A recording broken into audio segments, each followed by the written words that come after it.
Hello friends, welcome to day trader Telugu. So friends, ఈరోజు మనం stock market గురించి analysis మాట్లాడుకుందాం ఫ్రెండ్స్. ఓకే, సో ఈ అనాలిసిస్లో ఏంటంటే మనం ఫస్ట్ ఈరోజు అసలు మార్కెట్ ఎలా మూవ్ అయిందో చూద్దాం. అంటే నిఫ్టీ ఎలా రియాక్ట్ అయింది, అంటే ఫస్ట్ ఎలా స్టార్ట్ అయింది, నెక్స్ట్ ఎలా ఎండ్ అయిందో చూద్దాం. నెక్స్ట్ మన ఫారెన్ ఇన్స్టిట్యూషనల్ ఇన్వెస్టర్స్ అండ్ మన డొమెస్టిక్ ఇన్స్టిట్యూషనల్ ఇన్వెస్టర్స్ యాక్టివిటీ ఎలా ఉంది అనేది చూద్దాం. అంటే మార్కెట్లోకి మనీ ఫ్లో అయిందా, ఆల్స్ మార్కెట్ నుంచి మనీ విత్డ్రా అయిందో చూద్దాం. And next Nifty and bank Nifty important levels like support and resistance గురించి మాట్లాడుకుందాం. ఇదైతే నెక్స్ట్ కమింగ్ సెషన్కి ఫ్రెండ్స్, అంటే 9th ఏప్రిల్కి సంబంధించిన ఈ లెవెల్స్ ఫ్రెండ్స్ ఇవి. సో ఆ రోజుకి సపోర్ట్ అండ్ రెసిస్టెన్స్ గురించి మాట్లాడుకుందాం. Next news friends. Okay, so important news and వాటి గురించి మనం తెలుసుకోవాల్సిన ఆస్పెక్ట్స్ గురించి మాట్లాడుకుందాం. ఫైనల్గా ఏంటంటే అప్కమింగ్ సెషన్స్ గురించి మాట్లాడుకుందాం ఫ్రెండ్స్. అంటే నెక్స్ట్ జరగబోతున్న ఈవెంట్స్ ఏంటి మార్కెట్లో అనే దాని గురించి మాట్లాడుకొని ఈ వీడియోని ఎండ్ చేద్దాం. ఓకే, సో ఫస్ట్ థింగ్ ఏంటంటే మనకి మార్కెట్ అనేది ఈరోజు నెగిటివ్గానే క్లోజ్ అయింది ఫ్రెండ్స్. అరౌండ్ మనకి 61 పాయింట్స్ డౌన్ అయ్యి, అంటే 0.53% మనకి డౌన్ అవ్వడం జరిగింది. సో ఇక్కడ మీరు చూస్తే ఓపెనింగ్ అనేది మనకి అరౌండ్ 11,704 దగ్గర జరిగింది ఫ్రెండ్స్. నెక్స్ట్ ఏంటంటే మనకి అరౌండ్ 11,710 వరకు వెళ్ళి లోయెస్ట్ 11,549 వరకు వెళ్ళి మళ్ళీ ఫైనల్గా ఏంటంటే 11,604 దగ్గర క్లోజ్ అవ్వడం జరిగింది. ఓవరాల్గా 61 పాయింట్స్ అయితే డౌన్ అవ్వడం జరిగింది. ఓకే, సో ఈ లెవెల్ ఏదైతే ఉందో ఫ్రెండ్స్, అరౌండ్ 11,710 అనే లెవెల్ ఏదైతే ఉందో మనం ఆల్రెడీ మన ప్రీవియస్ వీడియోలో రెసిస్టెన్స్ అని చెప్పడం జరిగింది అండ్ సపోర్ట్ అయితే ఇది చెప్పాం.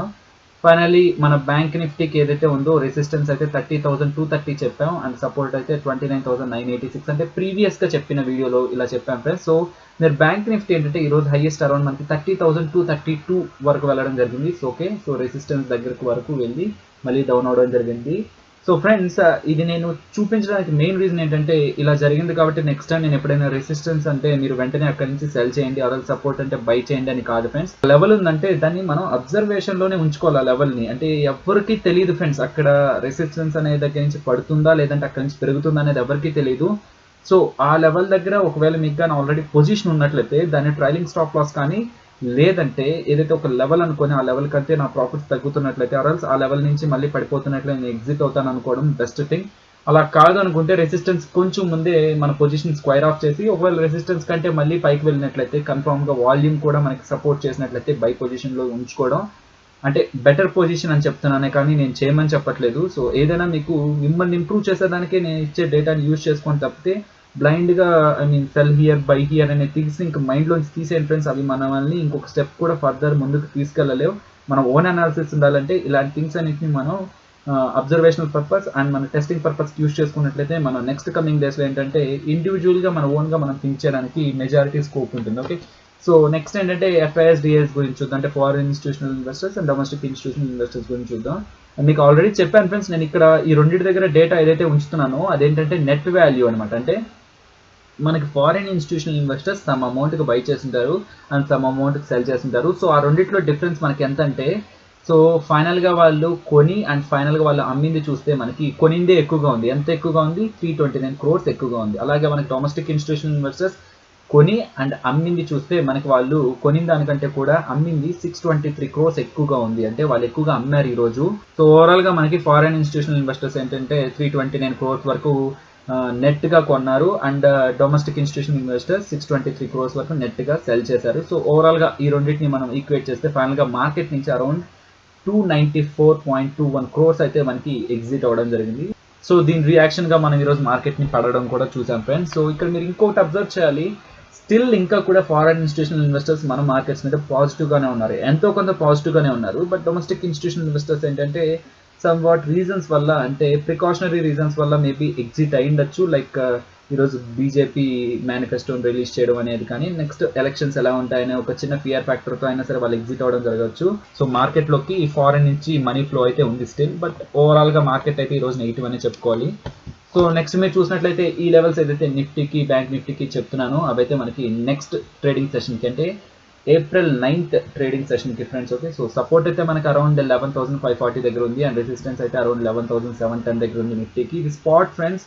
సో బ్యాంక్ నిఫ్టీ మ్యాక్సిమం ఫ్యూచర్స్కి దీన్ని అప్లై చేయదు, ఫ్యూచర్స్ ఖచ్చితంగా ప్రీమియంలో ఉంటాయి. సో మీరు బ్యాంక్ నిఫ్టీ స్పాట్ని మాత్రమే చూడమని సజెస్ట్ చేస్తున్నాను. నిఫ్టీ కూడా ఫ్యూచర్స్కి ఇది అప్లై చేయదు ఫ్రెండ్స్, ఇది నేను స్పాట్ చెప్తున్నాను. ఓకే, సో సపోర్ట్ ఏదైతే ఉంటుందో ఫ్రెండ్స్ అది మనకి 700 అంటే 29,700 దగ్గర ఉంది బ్యాంక్ నిఫ్టీకి అండ్ రెసిస్టెన్స్ అయితే 30,040 దగ్గర ఉంది. ఓకే, రెసిస్టెన్స్ ఇది, సపోర్ట్ ఇది. సో బై సెల్ అనేది అయితే నేను ఎప్పటికీ సజెస్ట్ చేయట్లేదు ఫ్రెండ్స్. సో ఇది మనం లాస్ట్ మాట్లాడుకుంది అరౌండ్ మనకి నిఫ్టీ అయితే 710 వరకు వెళ్ళడం జరిగింది, మనం మాట్లాడుకున్న లెవెల్ వరకు వెళ్ళడం జరిగింది. అండ్ నెక్స్ట్ మనకి బ్యాంక్ నిఫ్టీ అయితే 30,232.4 ఆర్ 5 దగ్గరికి వెళ్ళడం జరిగింది. సో ఇక్కడ నుంచి మనకి 2 పాయింట్స్ అరౌండ్ పెరగడం జరిగింది ఫ్రెండ్స్. అంతే, నెక్స్ట్ మరి హెవీ సెల్ ఆఫ్ వచ్చింది. ఫస్ట్ మనం మాట్లాడుకోవాల్సింది లక్ష్మీ విలాస్ బ్యాంక్ గురించి. మీకు ఆల్రెడీ మన లాస్ట్ వీడియోలోనే చెప్పాను, ఈ ఓవరాల్ మెర్జర్లో ఏంటంటే లక్ష్మీ విలాస్ బ్యాంకే మనకి ఓవరాల్గా వాల్యుయేషన్స్ చూసుకుంటే లక్ష్మీ విలాస్ బ్యాంకే పాజిటివ్గా ఉందని. సో లక్ష్మీ విలాస్ బ్యాంక్ అయితే అరౌండ్ మనకి అప్పర్ సర్క్యూట్లోనే క్లోజ్ అయింది. మీకు అదే వీడియోలో చెప్పాను ఫ్రెండ్స్, నేను ఇండియా బుల్స్ కూడా ఇది పాజిటివ్, ఎందుకంటే ఇండియా బుల్స్కి చీపర్ లోన్ యాక్సెసిబిలిటీ ఉంటుందని. బట్ మీరు చూడాల్సింది, మీకు ఏమని చెప్పాను, వాల్యుయేషన్స్ ప్రకారం ఈ మెర్జర్ అనేది లక్ష్మీ విలాస్ బ్యాంక్ పాజిటివ్ అన్నాను కాబట్టి ఈ రోజు లక్ష్మీ విలాస్ బ్యాంకే పెరిగింది, ఇండియా బుల్స్ పడిపోవడం జరిగింది. యాక్చువల్గా ఇండియా బుల్స్ ఫస్ట్ డౌన్లో ఓపెన్ అయినా నెక్స్ట్ మనకి రైజ్ అయ్యి నెక్స్ట్ ఒక పాయింట్ ఆఫ్ టైం తర్వాత నుంచి మనకి ఇలా స్లోప్తో దిగింది ఫ్రెండ్స్. ఓకే, ఒకవేళ ఇండియా బుల్స్కి నెగిటివ్ న్యూస్ అయ్యింటే మనకి ఎత్తడం ఒకవేళ నెగిటివ్లో ఉన్నా సరే నెక్స్ట్ కూడా మనకి నెగిటివ్లోనే ఇంకా వెళ్ళేది. బట్ ఇమీడియట్గా నెగిటివ్ ఏంటంటే ఈ స్వాప్ రేషియో ఏదైతే ఉందో, సో లక్ష్మీ విలాస్ బ్యాంక్ షేర్స్కి and India Bulls Housing Finance షేర్స్కి స్వాప్ రేషియో ఏదైతే ఉందో అది లక్ష్మీ విలాస్కి పాజిటివ్గా ఉంది, ఇండియా బుల్స్కి నెగిటివ్గా ఉంది కాబట్టి షేర్ అనేది డౌన్ అవ్వడం జరిగింది. బట్ ఇంకో దాని గురించి మాట్లాడుకోవాలి ఫ్రెండ్స్, మనకి all India bank employees association అంటే AIBE ఏంటంటే RBIకి రిక్వెస్ట్ చేశారు అంటే ఈ మెర్జర్ని అలౌ చేయదని. రీజన్ ఏంటంటే బ్యాంక్స్లో ఎవరైతే డిపాజిట్ చేస్తారో అది common people money friends. Okay, so ఈ హౌసింగ్ ఫైనాన్స్లో ఏంటంటే ఫైనాన్స్ ఇస్తూ ఉంటాయి. సో ఒకవేళ బ్యాంక్ అండ్ ఒక హౌసింగ్ ఫైనాన్స్ ఒకవేళ మెర్జర్ అయిపోయినట్లయితే వీళ్ళకి హౌసింగ్ ఫైనాన్స్కి కామన్ పీపుల్ మనీకి యాక్సెసిబిలిటీ వస్తుంది, అంటే కామన్ పీపుల్ డిపాజిట్ చేసిన మనకి యాక్సెసిబిలిటీ వస్తుంది. సో వాటిని వీళ్ళు యూజ్ చేసి మేబీ గ్రోత్ ఉండొచ్చేమో. సో ఇప్పటికైతే ఈ రెండు కంపెనీస్ అయితే ఈ మెజర్కి యాక్సెప్ట్ చేశాయి. బట్ కమింగ్ డేస్లో ఏంటంటే RBI యాక్సెప్ట్ చేస్తుందో ఆర్ ఎల్స్ RBI రిజెక్ట్ చేస్తుంది అనే దాని మీద ఈ రెండింటి కంపెనీస్ ఒక షేర్ ప్రైజెస్ అనేది అయితే ఆధారపడి ఉన్నాయి. సో ఈ మధ్యలో జరిగేదైతే ఏదైతే ఫ్లక్చువేషన్స్ ఉంటాయో ఇదర్ ఇండియా బుల్స్ కానీ లక్ష్మీ విలాస్ కానీ అదైతే ప్యూర్లీ ఒక ఇలా అవుతుందంటే అలా అవుతుందంటే నేను న్యూస్ బేస్డ్ మీదే ఉంటుంది. సో ఇలాంటి స్టాక్స్లో మీరు ఎప్పుడైనా చేసే ముందు ఏంటంటే ట్రేడింగ్ కానీ లేకపోతే కొందాం అనుకోవడం కానీ సెటిల్ అయ్యాక ఈ డస్ట్ అంతా సెటిల్ అయ్యాక చేయడం బెస్ట్. సో ఈ మధ్యలో ఈ స్టాక్స్లో వస్తున్న రియాక్షన్ అయితే గుర్తుపెట్టుకోండి, ఈ మెర్జర్ వల్లే వస్తూ ఉంటుంది. ఓకే, సో నెక్స్ట్ ఏంటంటే ఈరోజు నిఫ్టీ ఐటీ అనేది అరౌండ్ మనకి 0.6% పాజిటివ్లో క్లోజ్ అయింది. ఓకే, సో మార్కెట్ పడినా సరే నిఫ్టీ ఐటీ కంపెనీస్ ఏదైతే ఉన్నాయో, ఓకే, సో ఐటీ కంపెనీస్ ఏదైతే ఉన్నాయో మనకి అవి పాజిటివ్లో క్లోజ్ అయ్యాయి. ఎందుకని రీజన్ ఏంటంటే, సో ఆ రీజన్ గురించి మాట్లాడుకోవాలంటే ఫస్ట్ మనకి రూపీ డాలర్ వాల్యూస్ గురించి మనం మాట్లాడుకోవాలి. సో ఎప్పుడైతే మనకి రూపీ అనేది వీక్ అవుతుందో, ఓకే, కంపేర్డ్ విత్ డాలర్తో, ఓకే, సో డాలర్తో కంపేర్ చేస్తే రూపీ అనేది ఎప్పుడైతే వీక్ అవుతుందో మనకి అది ఫార్మా కంపెనీస్కి అండ్ ఐటీ కంపెనీస్కి పాజిటివ్ అవుతుంది ఫ్రెండ్స్. ఎందుకనేది మాట్లాడతాను. ఆర్ఎల్స్ మనకి ఎప్పుడైతే రూపీ అనేది స్ట్రాంగ్ అవుతుందో కంపేర్డ్ విత్ డాలర్తో కంపేర్ చేస్తే స్ట్రాంగ్ అవుతుందో సేమ్ ఫార్మా కంపెనీస్కి ఐటీ కంపెనీస్కి ఏంటంటే అది నెగిటివ్ అవుతుంది. ఎందుకంటే ఫ్రెండ్స్ ఇండియాలో ఉన్న ఫార్మా కంపెనీస్ కానీ ఐటీ కంపెనీస్ కానీ వాళ్ళ రెవెన్యూ ఎలా ఉంటుందంటే ఎక్స్పోర్ట్ బేస్డ్ రెవెన్యూ ఉంటుందంటే ఐటీ కంపెనీస్ అయితే వాళ్ళ సర్వీసెస్ని, ఫార్మా కంపెనీస్ అయితే వాళ్ళ డ్రగ్స్ని ఏంటంటే ఫారెన్కి ఎక్స్పోర్ట్ చేయడం వల్ల వాళ్ళు అంటే ఫారెన్లో ఉండే వాళ్ళు ఇచ్చే డాలర్స్ వల్ల ఏంటంటే వీళ్ళకి రెవెన్యూ ఉంటుంది. సపోజ్ మనకి రూపీ వీక్ అయ్యి డాలర్ స్ట్రాంగ్ అయింది అనుకోండి, అంటే డాలర్ వాల్యూ కొంచెం ఇంక్రీజ్ అయింది అనుకోండి, వాళ్ళకి దేంట్లో నుంచి వస్తుందని చెప్పాను, డాలర్స్ రూపంలో కదా వాళ్ళకి రెవెన్యూ వస్తుందని చెప్పాను. సో అలాగే వాళ్ళకి ఫైనల్గా డాలర్స్ నుంచి రెవెన్యూ వస్తుంటుంది కాబట్టి ఐటీ కంపెనీస్కి కానీ ఫార్మా కంపెనీస్కి కానీ సో వాళ్ళకి నార్మల్ కండిషన్స్లో కూడా ఈ డాలర్ వాల్యూ స్ట్రాంగ్ అవడం వల్ల ఫైనల్గా వాళ్ళ ప్రాఫిట్స్లో ఉండడానికి స్కోప్ ఉంది. సో ఎప్పుడైనా నెక్స్ట్ ఇంకెప్పుడైనా మీరు ఐటీ కానీ ఫార్మా కానీ స్టాక్స్ని చూద్దాం అనుకున్నప్పుడు మీరు రూపీ వాల్యూని కూడా కన్సిడరేషన్లోకి తీసుకోవాలి. ఓకేనా, సో రూపీ వాల్యూని పట్టే ఐటీ అండ్ ఫార్మా కంపెనీస్ వాళ్ళ పర్ఫార్మెన్స్ అటు ఇటుగా సేమ్గా ఉన్నా సరే రూపీ వాల్యూని బట్టే స్టాక్స్ మూవ్ అయిన సందర్భాలు కూడా చాలా ఉన్నాయి friends. Okay, so me rupee value and అంటే మన రూపీ వీక్గా ఉందా స్ట్రాంగ్గా ఉందా కంపేర్డ్ విత్ డాలర్ అయితే మీరు నెక్స్ట్ టైం నుంచి అబ్జర్వ్ చేయమని సజెస్ట్ చేస్తాను. మీరు ఐటీ స్టాక్స్లో మీరు ఒకవేళ పొజిషన్ కానీ లేదంటే ట్రేడ్ కానీ తీసుకుంటున్నప్పుడు. ఓకే, NWIT లిమిటెడ్ గురించి మాట్లాడుకోవాలి. సో ఇది మీరు చూస్తే అరౌండ్ మనకి 20% దగ్గర క్లోజ్ అయింది ఫ్రెండ్స్. ఓకే, నెక్స్ట్ ఏంటంటే ఇది ఎందుకు అంటే రీజన్ ఏంటి ఈ NWIT ఇంత పెరగడానికి? ఏదైనా మంచి రిజల్ట్స్ కానీ లేదంటే ఏదైనా మంచి న్యూస్ ఉందా అంటే దీంట్లో స్టేక్ సేల్ ఫ్రెండ్స్, అంటే బేరింగ్ ప్రైవేట్ ఈక్విటీ ఏషియా అనేది ఏంటంటే 30% స్టేక్ని ఏంటంటే NWIT టెక్నాలజీస్కి సంబంధించిన స్టేక్ని NWIT దగ్గర నుంచి కొనడానికి స్టార్ట్ చేసింది. ఓకే, సో ఆ థింగ్లో ఏంటంటే మీరు చూస్తే NWIT టెక్నాలజీ అనేది ఈ NWIT నుంచి వచ్చింది ఫ్రెండ్స్. అంటే ఈ NWIT అనేది parent company of NWIT technology. ఓకేనా, సో NWIT టెక్నాలజీకి సంబంధించిన పేరెంట్ కంపెనీ అయితే NWIT. ఆ స్టేక్ని అయితే NWIT దగ్గర నుంచి కొనడానికి 30% స్టేక్ని తీసుకోవడానికి రెడీ అయ్యారు. వాళ్ళు ఏదైతే కొంటున్నారో ఫ్రెండ్స్ వాళ్ళు ఏంటంటే 3% ప్రీమియంలో వాళ్ళు మేము కొంటామని ముందుకు వచ్చారు. అంటే ఫ్రైడే క్లోజ్ అయింది కదా NWIT టెక్నాలజీస్, ఫ్రైడే క్లోజ్ అయింది కదా, దాని నుంచి 3% ప్రీమియంలో మేము కొంటామంటున్నారు. ఓకేనా. సో దీనివల్ల మనకి అరౌండ్ 20% దాకా పెరగడం జరిగింది. నెక్స్ట్ థింగ్ డిఎల్ఎఫ్ ఫ్రెండ్స్, ఓకేనా. సో డిఎల్ఎఫ్ మీరు చూస్తే అరౌండ్ మనకి 184.5 వరకు వెళ్ళిపోయింది, అంటే అరౌండ్ 9% దాకా పడింది స్టాక్ అనేది.